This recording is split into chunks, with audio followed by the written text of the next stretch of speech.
What is up, folks? Big Time Boxing is back on December 7th in Phoenix, Arizona, not in Glendale, where a lot of those fights are been. The Footprint Center in Phoenix. ESPN Plus has a really good doubleheader. The main event features this man, former world champion Oscar Valdez. He is in a rematch with Emanuel Navarrete for the WBO. If I could speak, it would help. WBO Super Featherweight Championship. Oscar, how are you, my friend? Evan, it's a pleasure to be here, man, with you, and I'm happy. Can't So stress how happy I you're am. getting a chance to get that title back. That must make you happy. Extremely happy. I feel blessed. Those are correct words because not everybody gets a second opportunity, and I got a second opportunity to go up against this tough fighter and get the job done. So I'm extremely happy. I'm working extra hard, extra smart for this fight, and ready to get this win. One of the things that I've always said and I wish would change about modern boxing is that losses didn't matter that much, right? People go crazy when somebody loses. And I say, hey, if you come to fight and you put on a show and you lose the fight, I don't care. I want to see you again. Um, but I wonder like how it's been for you. You lose the fight to Shakur Stevenson, you come back and beat Adam Lopez, then you lose to Navarrete, you come back and beat Liam Wilson. But so you're 2-2 in your last four after starting what 30-0 at the beginning of your career.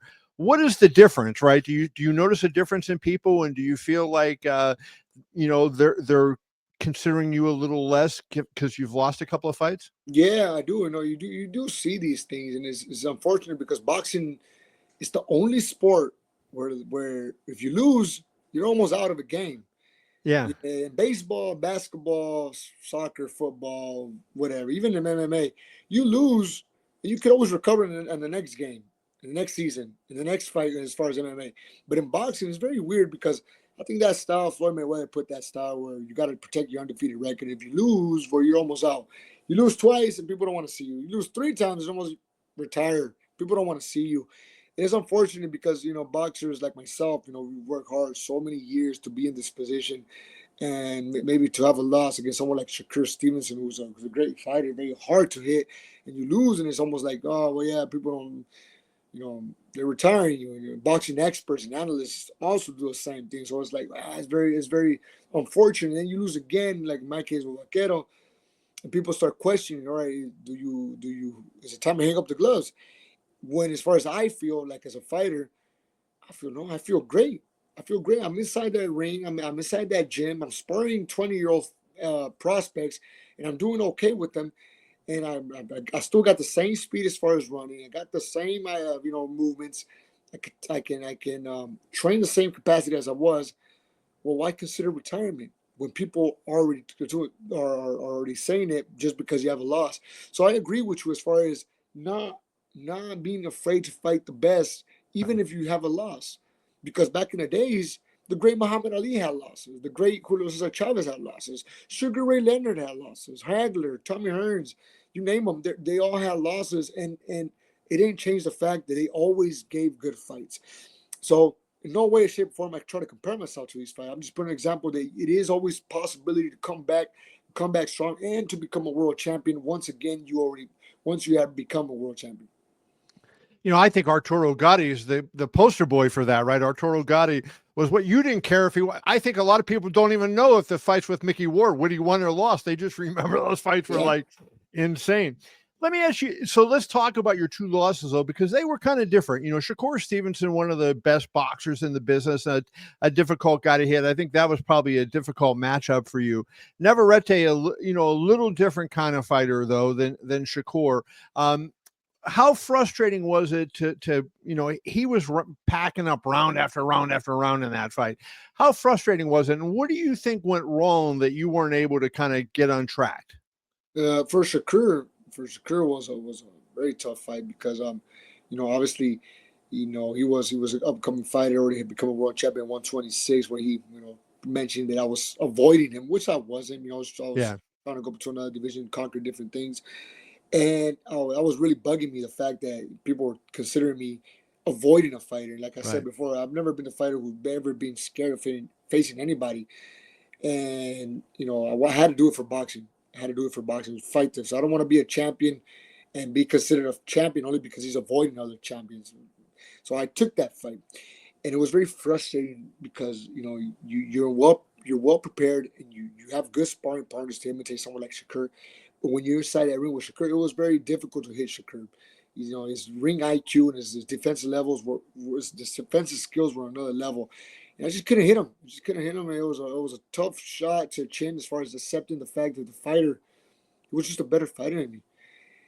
As far as Vaquero,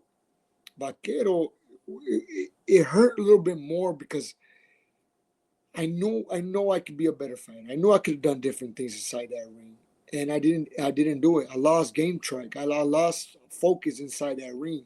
If I put it in simple terms, I was trying to hit the home run without getting a hit first. Right. I was looking for a knockout for the fans, and I was just not concentrating on the right things. So that really hurt me as far as when I lost the second time. Hurt me as far as people considering that it's already almost time to hang up the gloves, but only because of what we were talking about earlier. When boxing is the only sport where you lose and they want to retire you, so Right. it was hard to hear that from certain boxing analysts and fanatics, and it was just heartbreaking because I love the sport. I love the sport way too much to think that about retirement. Of course, retirement is going to come one day, but Right. not right now. Not right now. I just feel too great. I feel healthy, and I feel good. But for me to stay relative in the sport, I gotta win this fight again, and I gotta win this fight and win a fight again, so I can continue growing and growing and staying relative to the boxing world. So it's gonna be a hard fight. I know it's not gonna be easy. It's not gonna be a walk in the park, but it's not impossible. It's not gonna be beautiful, but it's gonna be a good fight for me. Do you feel proud of the fact that, this is, I think, if I'm not mistaken, your third or fourth fight in Arizona in the last, year, 2 years, right? And Arizona seemingly has become a pretty vibrant market for boxing where, I remember a couple of years ago, if the fight was in the Southwest, it was either in Vegas or in LA and nowhere else. And now Arizona has become a place where you're from, Tucson. Do you take pride in that, and do you feel like you played a role in bringing Arizona back as a must stop boxing destination? Yes, it brings joy to me. When I was a little kid, from Nogales, we used to drive out to Tucson when David Destroyer Lopez, let his soul rest in peace. He used to fight there at Desert Diamond Casino, and it was just a happy moment for us to see him that close. Now that he's in Phoenix, it's almost the same thing. Now it was in Glendale, Phoenix area. The footprint. It brings a lot of joy to me knowing that all my people are going to be from Arizona, be there. People from Tucson, from Nogales, Sonora, from Hermosillo, all Sonora are going to be there. Uniting these two borders, from Arizona, uniting them.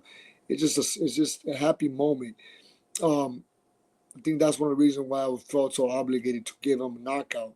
For this fight, I just want to give him a good fight, get this win, and get a good fight. But I'm happy to see more fights now in this area, Glendale, Phoenix, and Tucson area. So I gotta admit, I'm a bit proud of that. Even Munguia was just there, right? So, Yeah, that was kind of on your home turf, but yeah, yeah, so that was like a kind of a tribute to you, I almost thought. yeah, Munguia, Benavides, El Gallo Estrada, Chocolatito. You've been hearing a Yeah. lot of good names, but also I think we gotta point something out very important. There is a lot of boxing fans in Arizona. Right. It's a good fan base boxing place. So we also got to give thanks to all the fans who go to these fights and appreciate and support us fighters, all the real fighters that will give and give their effort and put their lives on risk to give them a good fight. I mentioned before this fight's on ESPN Plus, also on ESPN. Good co-main event. You know those guys a little bit, Robesa Ramirez and Rafael Espinosa. What kind of fight do for people who don't know, especially Rafael Espinosa because he just won the belt? What kind of fight do you think people will see in that one? You know, Rafa Espinosa is a good friend of mine. I've been, we've been training, sparring partners, teammates.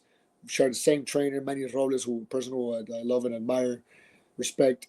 I'm good with his family. I stayed in his house a couple of times. A good friend of mine. I know how he works hard. I know his discipline. I just see the same fight happening like the first time.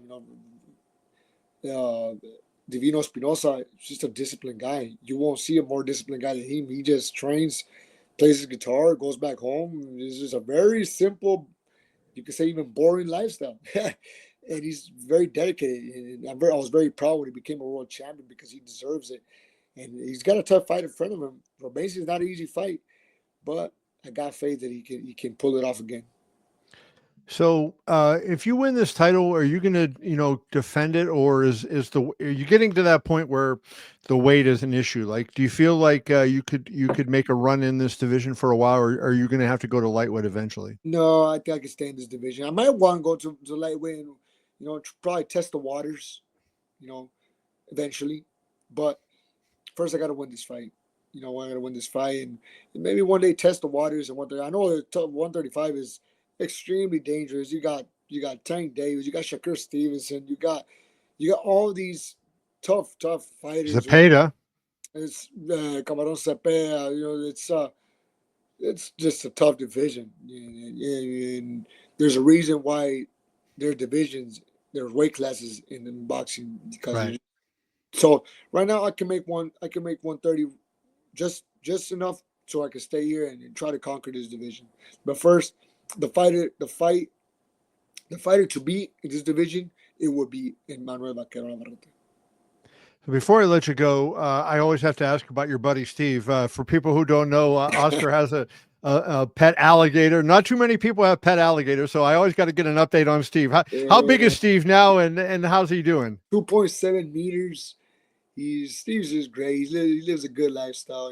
He's the reason why I got my ranch back home, because I bought him when he was very small back in 2009. I'm sorry, and unresponsibly, not knowing that he eventually was going to grow up. You don't Right. think things when you're 19 years old. And I'm like, I'll buy a gator, small gator to fit in the palm of my hands.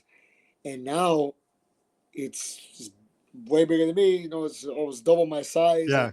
He just got a good lifestyle. Having his hometown in my kids. He has a good spot where he eats well placed, and my friends and family, they all love him. He loves us.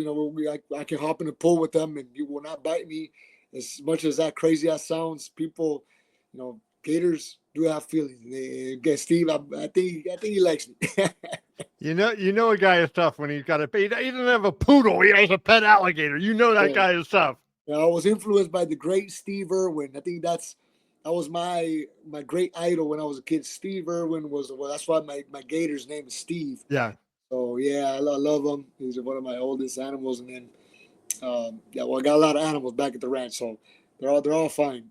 That is awesome stuff. That is Oscar Valdez on December 7th on ESPN and ESPN Plus in Phoenix, Arizona at the Footprint Center. You can see him challenge Emanuel Navarrete for the WBO Super Featherweight Championship. Oscar, always good to see you. Good to talk to you. Wish you the best of luck, my friend. Kevin, thank you so much. Have a good day. See you soon.